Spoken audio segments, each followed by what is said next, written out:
But to introduce Jim O'Hagan today, here's the subject of his talk, The Singing Bobby in Live Performance, with one of the songs he really enjoyed singing. In it's a duet in which he's joined by Rose Tynan, and it's a wonderful example of how Joseph Locke loved to draw his audiences into the act. The Bold Gendarme.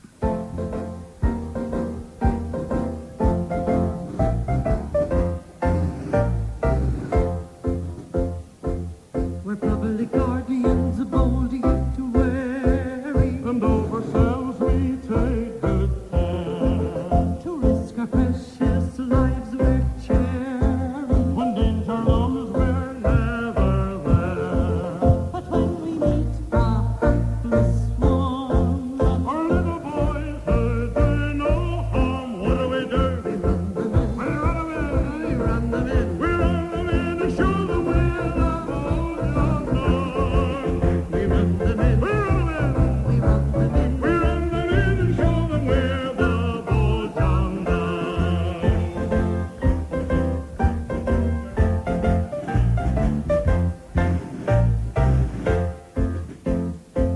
Sometimes our duty's extramural. In little butterflies we chase, We like to gamble in things rural, commune with nature face to face. until we're beat, then back returning. Enhanced by nature's holy charm, what do?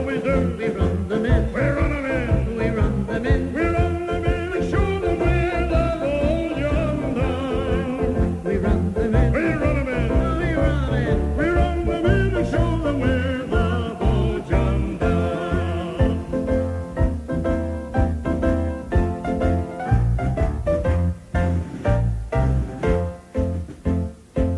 If gentlemen will make a riot, And punch each other's heads at night, we're quite disposed to keep it quiet. provided that the pumps are right. But if they do not seem to see it, And give to us our proper turn, what do? we run in, We run 'em in. we run them in. We run them in and show them we're the bold gendarme. We run them in, We run 'em in. we run them in. We run them in and show them we're the bold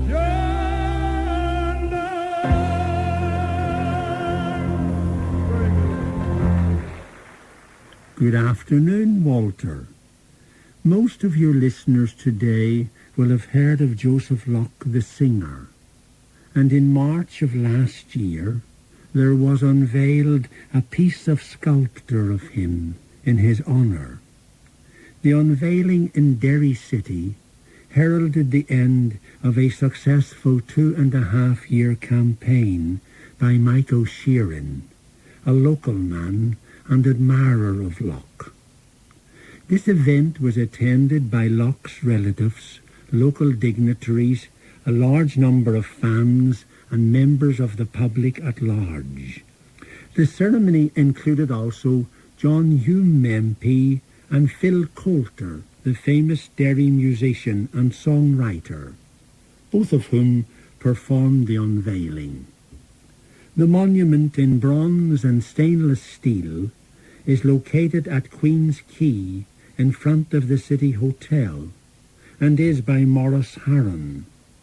It was designed by Terry Quigley.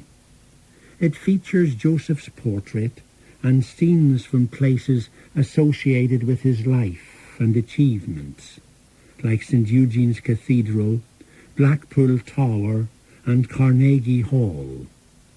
Portrayed also are some musical notes from Hear My Song Violetta, an air forever associated with him. The financial cost of the project was met by the proceeds from a memorial concert held in Derry's Millennium Forum in August 2004, as well as financial contributions from the Locke family, Derry City Council and the Honourable the Irish Society. Joseph McLaughlin, to give him his proper name, was born on the 23rd of March 1917 in the Bogside in Derry. He was one of a family of 10 children, and his father James was a butcher and cattle dealer. Growing up in Derry in the early 30s was, like many other places, a time of hardship. At an early age, he was a boy soprano in St. Eugene's Cathedral Choir in the city, a city, as you know, Walter, famed for its singers and musicality. After leaving school, he became a message boy, and then around about the age of 16, faked his age by 2 years and joined the Irish Guards. By 18, he was a warrant officer, the youngest in the whole brigade of guards. Jack Doyle, the famous Irish boxer and singer, would have been in the guards around the same time. They both knew each other, though Doyle was the older man by 4 years. Joseph became a physical training instructor with the regiment, but left and joined the Palestine Police in the Middle East. After a spell with this force, he came back to Northern Ireland and joined the RUC. He served with the local police for some years in places in Northern Ireland, including Belfast. A relative of mine, now dead, remembered him as a policeman in Cullingtree Road Barracks in Belfast's Lower Falls district.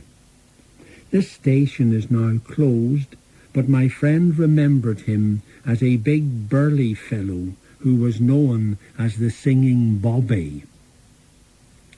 Part of his career with the RUC had been as a physical training instructor too, and at the outbreak of World War II he rejoined the army and his old regiment. In this latter spell with the Irish Guards, he became friendly with Mick O'Leary, a Victoria Cross winner from World War I. In 1938, he had made his professional debut as a singer in Belfast. Whether it was at the Empire Theatre or in St. Mary's Hall, he could never remember in later life.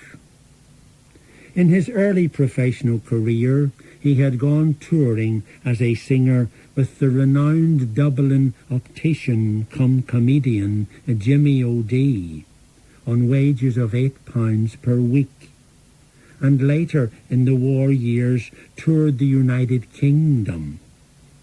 He engaged as his agent the band leader turned impresario Jack Hilton, who advised him to change his name to Joseph Locke, as it was becoming difficult to fit his real name onto advertising posters. With his fine tenor voice, Joseph became a regular on the North of England variety circuit. He was in fact to play 19 seasons in Blackpool during his career. In the 1940s, he got to know the famous Austrian tenor Richard Tauber very well. There was mutual affection and admiration between them.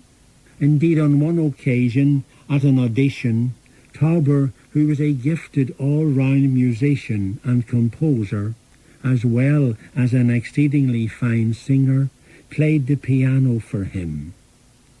Locke greatly admired Tauber. It is said the feeling was mutual, and confessed he had learnt a lot from the Viennese maestro.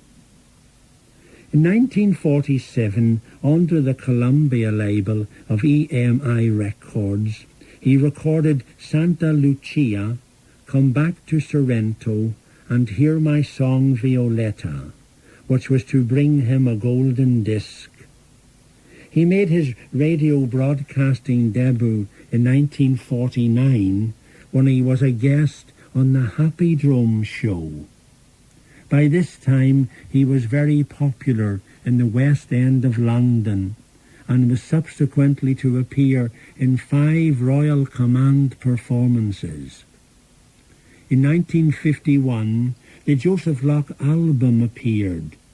This was a book of his songs and published by B. Feldman of London.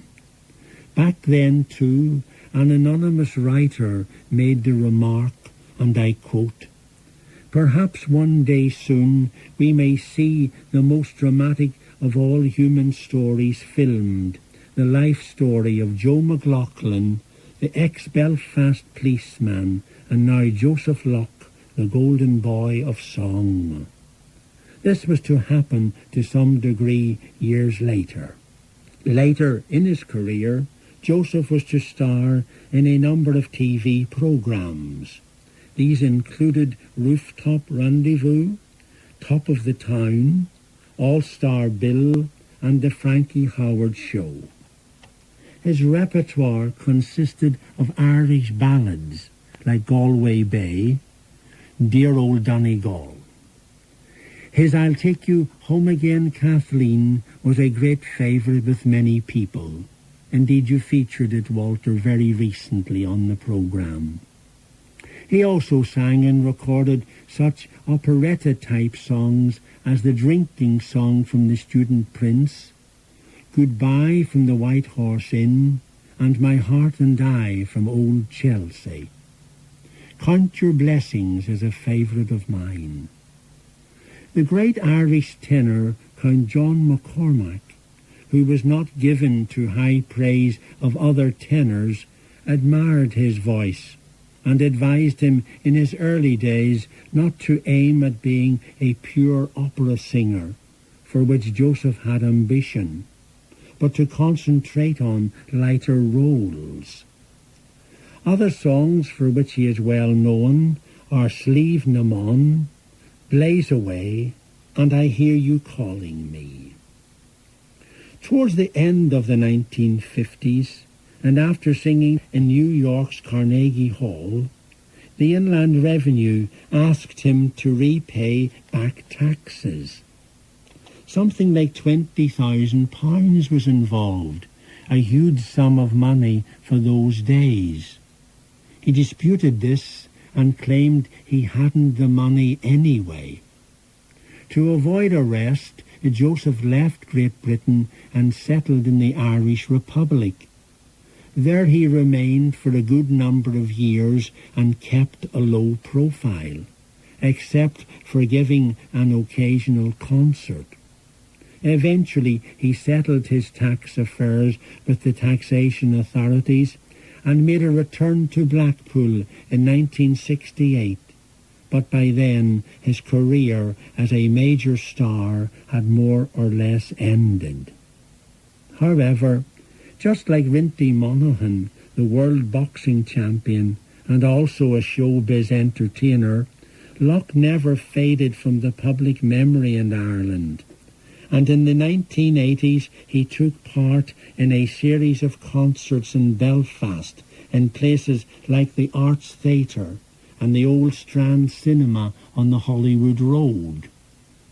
Derek Marsden, a name that many will remember, was the prime mover in some of these, in which Joseph sang all his old favourites and some new ones like The Town I Loved So Well and My Way, to the delight of his fans and new admirers. Whilst it would be fair to say that his voice, in my opinion, had lost a lot of the excellence of his best years, nevertheless he was still able to make these evenings memorable, with the fans singing along and waving handkerchiefs. His sheer stagecraft and ability to relate warmly to an audience was very evident. At this time he was reported as saying, speaking of himself, and I quote, "It's a shame to think I at 67 can still hit notes young singers can't manage. I'm not boasting now, just stating a fact, but I can still hit a top D. Joseph Locke, to use a popular phrase, was a larger-than-life personality.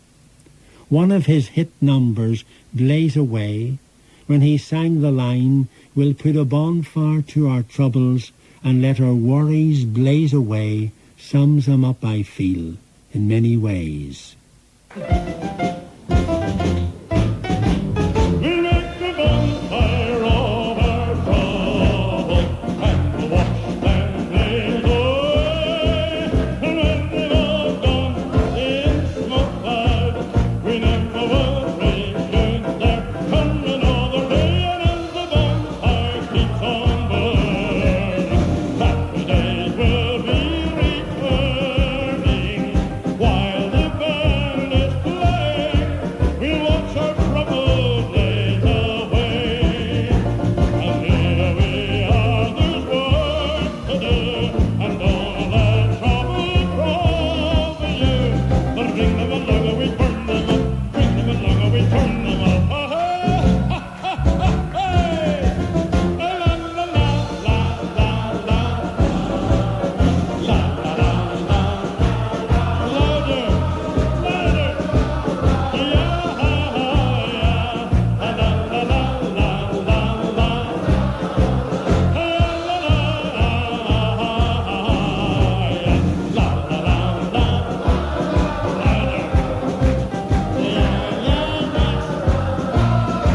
Here we go, a few high ones, I hope. And see them go right up to the sky, and watch the flame go higher and higher, blazing away. So come along, bring your worries, we'll make a bonfire of our troubles. La la la la. And when they've all gone in smoke cloud, we never will return there. And as the bonfire keeps on burning, happy days will be returning. While the band is playing, we'll watch our trouble blaze away.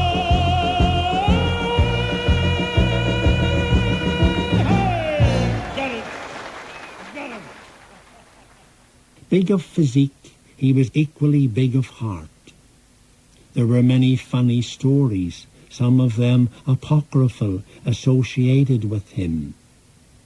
One such relates that after he scarpered from the Inland Revenue authorities in England, he bought a racehorse in Ireland and called it Taxman.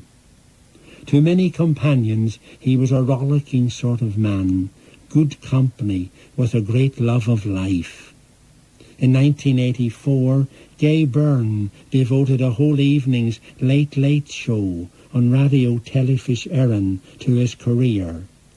This was very well received at the time, and Joseph obviously enjoyed himself on the show, talking about his life. Not all media presenters, however, found him easy to lure onto their shows or to work with. Indeed, for a time at this period, it was exceedingly hard to get his agreement to appear on television. Locke made, it is said, a number of films in his heyday, but these have been very hard to trace. In 1951, it was reported that he was to star in a film called The Irish Emigrant, but cinema buffs, fond of the man and his voice, can find no record of it having been done. In 1992, a film was made, which was loosely based on his life. It was the Peter Chelsom movie called Hear My Song. It had at its plot Joseph going back to England and rekindling an old love affair and saving a Liverpool Irish club from being ruined. It starred the Ulster actor Adrian Dunbar from Enniskillen, who also co-wrote it.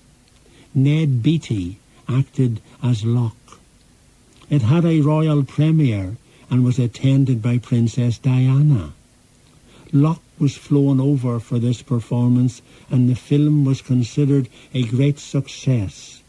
However, for some critics it was considered a bit too stage Irish, with shades of the quiet man about it, and they said it did not do the singer justice.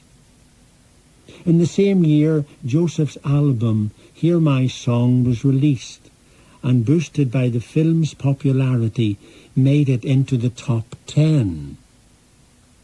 Joseph Locke died on the 15th of October 1999 at the age of 82. In the latter part of his life, he and his wife Carmel lived for a part of each year away from Ireland in their place in Spain. Joseph had 5 children, 2 sons and 3 daughters.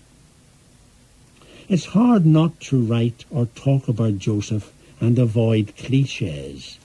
Several come to mind, like a one-off, or his own man, and they do describe him well. But there is no doubt that he had a superb tenor voice, and with it the ability to make his audiences and those he met warm to him.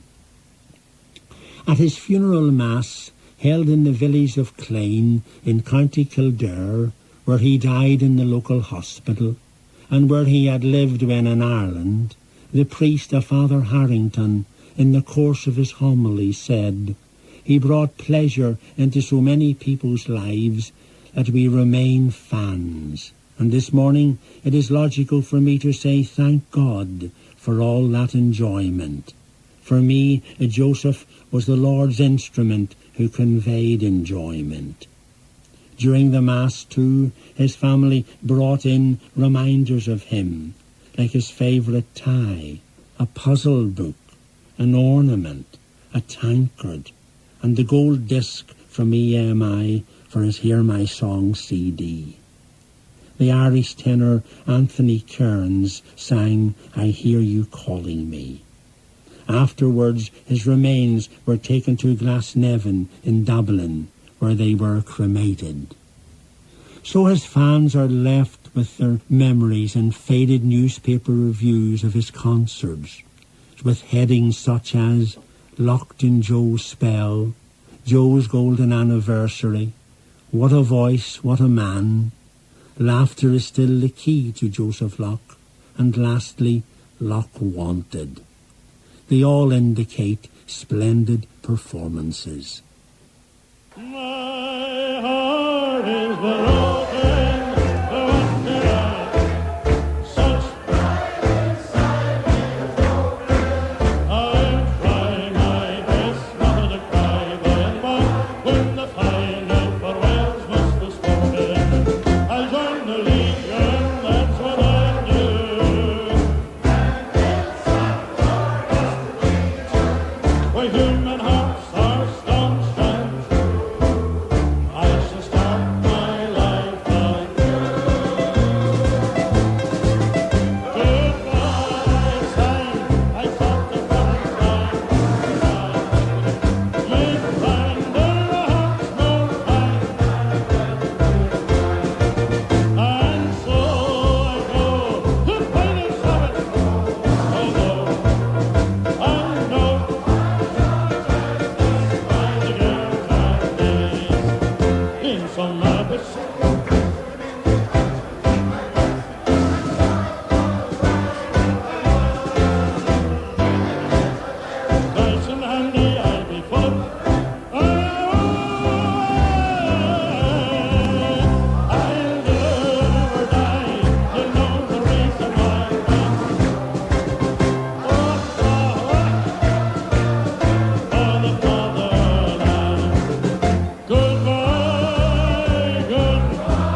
one of Joseph Locke's long goodbyes, with his audiences reluctant to let him leave the stage.